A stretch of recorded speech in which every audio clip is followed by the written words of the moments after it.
Good day, everyone. This is Jimmy. I'm on social media. Now, there's been a change. Originally, I told you guys that it was comics plus beyond.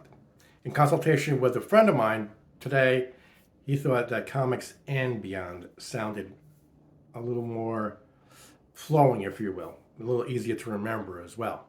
So, on the Twitter account, it's comics and beyond.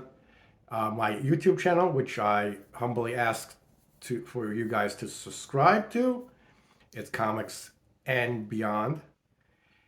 With the the Instagram and Facebook page, I'm in the midst of transferring that over. It's a little bit encountering some difficulties trying to get that changeover. I'll soon get that, and this way all be comics and beyond. Anyway, why am I here today? You might ask. Well, purgatory. No, I'm not in purgatory, but Matt Murdock certainly is in this issue of many years ago, of course, from the Born Again series of Daredevil, and it's just this is not a good story for him. Purgatory. Frank Miller is the writer. David Mazzucchelli is the artist, and let's just get right into it, shall we? As we saw last issue, Matt loses his career, a lot of his sanity, his friends. He has a lien on his house from the, well, not lien on his house, I'm sorry, the mortgage company didn't receive their mortgage payments, and the IRS is shutting down his income. He extrapolates from that, of course, of the subpoena, he lost his law license. Extrapolates from that Foggy Nelson and Gloria O'Brien, his best friend and his former girlfriend, are also in on this conspiracy to bring him down. He goes back and forth and says, "Why am I thinking this way?" And he has moments of clarity, and then he goes back and forth. But right now, he's in the midst of it. He's got $10 to his name. He's in this really terrible hotel. And he comments, let me see if I got this right. All of them are working together. All of them are out to get me. Evidence of the paranoia. So what is his plan? His plan is to kill the Kingpin. Simple enough, right? You would think. In his mind, anyway. So he goes about, he's out the door. He's going to kill the Kingpin. He encounters some people on the subway, gets into a fight. He sees enemies everywhere as the Kingpin observes through his lieutenants, sees enemies everywhere, and he gets into fights with the police officer and so forth and so on. Has been quoted somewhere earlier in this series, a dead man walking, right? It's sad. So he calls up what he thinks is Foggy Nelson. And he talks to Foggy, and he says, something is wrong with my mind. And that, I'm not thinking correctly, he says. I want to, and he consults with Foggy. And Foggy says, it's okay to kill the Kingpin.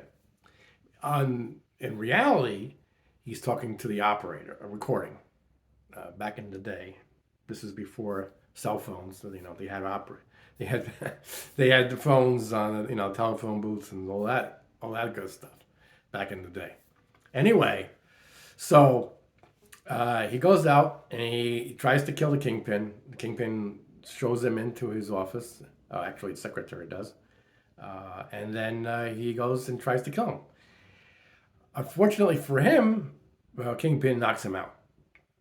And takes him and puts him in a yellow cab, uses his fingerprints on his billy club, and beats up the yellow cab driver or owner of the vehicle. So even if he does survive, Kingpin surmises that now he's going to be wanted for this assault. Kingpin thinks that, well, there's no way a submerged yellow cab in the East River, I believe it was, he will survive that. It's just no way, right? You would think. But he doesn't know Matt Murdock that well, does he? So Matt Murdock, uh,